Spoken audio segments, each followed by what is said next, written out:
episode of Heidi Cooks Plants. Today I'd like to make a hummus recipe for you. This is a sun-dried tomato hummus and this is whole food, plant-based, so we're not using any added oils to it.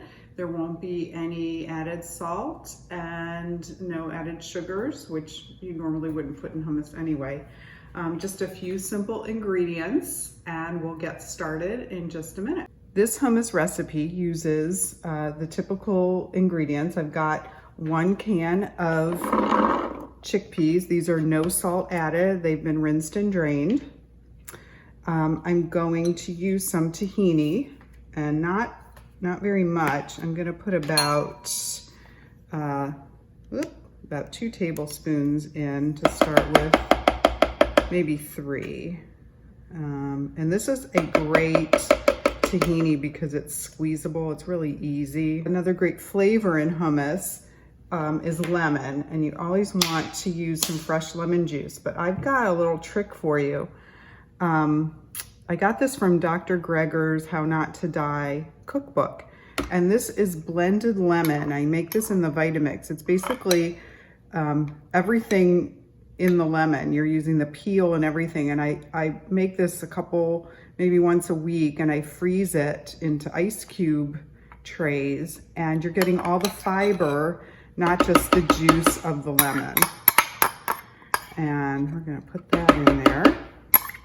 So that was 2 pretty large ice cubes. So that would be the equivalent of a couple tablespoons of lemon juice.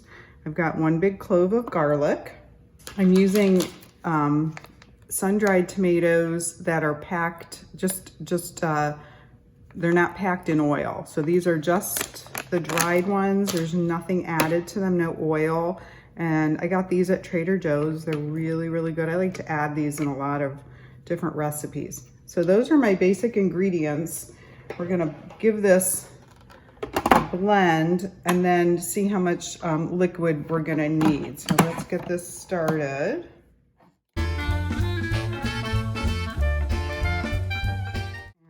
Stop and have to scrape down the sides a little bit, and we'll kind of see.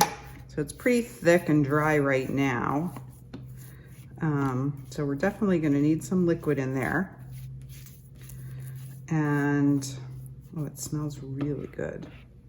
Got tahini. Okay, so I saved my aquafaba.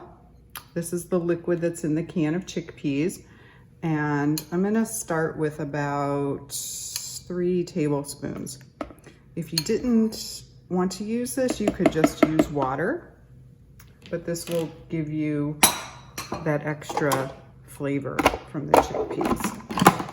Turn that back on. And it's still a little bit on the dry side.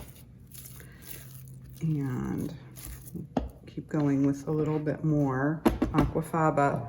It's kind of better to add a little bit at a time, because once you add it, you really can't take it out. So we're going to put 2 more tablespoons in. You don't want it to be too runny.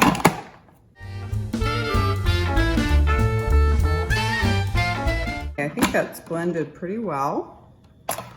And you can see it's got a beautiful orangey color. You can see the little flecks of sun-dried tomatoes in there. And we're gonna get that plated into a bowl and give it a little taste test.